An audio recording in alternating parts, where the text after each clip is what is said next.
Ah, Providence. It's a beautiful city and hard to separate from one of the people who helped to get it here, Buddy Cianci. I got to work with him in the late 80s. He was so proud of the city, and it's hard not to see his handiwork in the downtown area especially. His wanting Providence to be thought of as a Renaissance city certainly helped to create its old world vibe, which brings Laura and I to one of the best things you can do as part of a staycation, or just a great day, which is to book a ride with Marcello at La Gondola.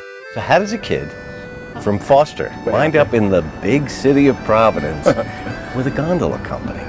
I went to college out in Pennsylvania to Lehigh University, and I was on the crew team. Was home for the summer, and each year my parents said, we need X amount of money or you're not going back to Lehigh. So I went to the first temp agency on my list. She didn't have anything well-paying enough for me to go back to school doing, warehouse work or manufacturing or whatever. But I happened to mention crew, and she says, "Crew means rowing." I said, "Yes, it does." And she said, "Well, I was at a job fair at Providence College a couple weeks ago, and there was a company looking for gondoliers." And I said, "This is my dream job. Sign me up." Magic. And I said, "Don't worry. I will call City Hall." Bounced around through a number of departments until someone put me through to Mayor Cianci's office. And of course, they knew it right off the bat. I called the number, and the voice on the other side said, "You're hired. You can come down and start training tomorrow." You were the first and only call. And I have loved it since day one. And the one epilogue to that story is they asked how I'd heard about the job because they don't do any advertising or anything. So I told them this story and said they'd never been to a job fair. That was fate. Blind luck and divine intervention. Yep. Is there Italian heritage somewhere in your DNA? So probably 5 Christmases ago or so, I asked for a DNA kit. So I got the information back in May, which is during gondola season. Now, we've always thought that we were mostly French-Canadian, probably about 60% Quebecois, about 30% British Isles, about 10% Scandinavian, maybe a little tiny bit of American Indian for flavor. And I get the information, and we're 6% French instead of 60, so that was a big deal. That's a big difference. About 50% British Isles, so that made sense. 12% Scandinavian, and then 12% Iberian Peninsula, Spanish, Portuguese, and 15% Southern Europe, Italy, Greece. Now I'm ecstatic, and here it turns out that I'm 15% Italian. Brother, right? Welcome to the club. Well, hold on a second. Another month later, I get another email from Ancestry.com that says, "Hey, we've updated your information," and as it turns out, we're 60% French-Canadian, we're 30% British Isles, we're 10% Scandinavian, and we are what we thought we were, and they took away everything interesting. When people ask, I tell them 2 things. Number 1, that I was Italian for about a month of my life. The other is that I wasn't born Italian, but I became Italian along the way. Really, this is the perfect job for me. Yeah. Between rowing, singing, and history, which usually when we have visitors, they want to learn about the cities. We're talking about the history of Providence, the history of Venice, the history of gondolas. And, in the Venn diagram of rowing, history, and singing, there's really only one thing that fits right in the middle of it. So here I am. And believe me, in a life filled with blessings, to have found the job that was perfect for me when I was 20 years old is something of which I try to be mindful all the time, because I know it is not the case for everybody. Well, if you work in Providence, odds are pretty good you're going to have a Buddy Cianci story too. So, as the story goes, when the Riverwalk was created, somewhere along that process, the mayor wanted to have like 10 or 12 gondolas, going up and down as part of this idyllic picture that he had for the city of Providence. The original intention for the company was actually to operate down in Florida on Marco Island. My old bosses went to Venice on their honeymoon. They had a gondola built up in Manchester, Mass. We think the first gondola ever built in America, the first authentic one. They were all set to start down there in January of '97, and she went into labor almost 2 months early with their first child. Yeah, my old boss was driving over 195 every day to see his wife and daughter in the hospital. So he called our very Italian mayor and he said, "I'd like to start a gondola company in Providence." And the mayor says, "That sounds like a fantastic idea. What do you need?" And my boss said, "Well, we need a dock." And the mayor says, "Done. When can you start?" And so we started up here in May of '97 instead of Florida in January, and we've been here ever since. And the epilogue to that story is that, if you remember, Buddy became the talk show host in the afternoons, right? Yes. So one day, like the theme of the conversation is it's better to ask for forgiveness than permission, right? A very buddy motto to live by.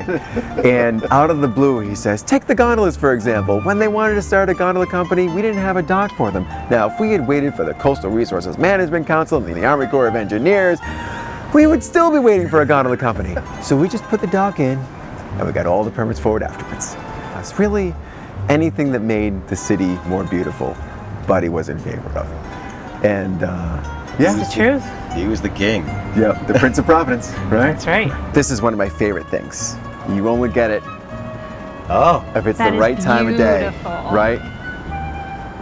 that's fantastic. Just one of those little things. I want to hear a little bit more about the singing. Sure. When I first started, the bar wasn't set very high. There was this guy, but he had one rowing lesson. He said, this is definitely not for me. But he had a great voice. He studied opera for years, and it was his job for the summer. He would sing people to and from the dock. Well, my boss started taking him on his trips. So I said to him, you know, maybe you should start teaching me Italian songs. And so while we were wiping down the boats an hour before trip started every day, we would just work on singing Italian songs and harmonizing and stuff. So the song, the acoustics are perfect. Sul mare luccica l'astro d'argento placida l'onda prospero il vento venite alla gilei barchetta mia Santa Lucia, Santa Lucia. Beautiful. Thank you. You can't just come to being a gondolier because you want to make money. This is part of my soul. There's always something that draws someone who makes it through training to doing this, either because they love rowing, or they love being on the water, or they love the city of Providence, or they love interacting with people. Whatever it is, it's that reason that gets that person through training and gets them to become a gondolier. Marcello works closely with Cafe Nuovo, the restaurant that's literally yards away from his boat dock. And over the years, they've created dining and sailing packages. It is a pretty great date night, and sometimes it just ends up being unplanned too. You know, a lot of times the servers up here, I mean, we have been working with each other for over 20 years, a lot of us, and you know, and they'll come down and ask, you know, do you have any availability? Can we squeeze in a trip here, there, or everywhere? I have this couple, they'd love to go. You know, and That's a good relationship you have with the restaurant, with Cafe Nuovo. absolutely. Yeah, I'm kind of at a loss for words now. I'm just in the experience. You don't have to travel far No. to have a out of state experience almost. It's And we try to remember that we are as much ambassadors for Venice and Venetian culture as we are for Providence and Providence culture. Take very seriously the idea, you know, try and remain as authentic as we possibly can. and it's amazing how peaceful it is. We're in a city. We're in our own little world down here. And even at rush hour, there's traffic up there, but you don't notice it. For the people who are down here, you are escaping from the rest of the world for the time that you're down here. And this is something that everybody, especially in the Northeast, should try. You know, hopefully with us, but you know, somewhere in the world, take a gondola ride at some point in your life, because we go so fast and we work so hard and we leave so many vacation days on the table. And to be able to move at this pace and feel somewhere deep inside that this is how fast life moved once upon a time is just remarkable, especially in the 21st century.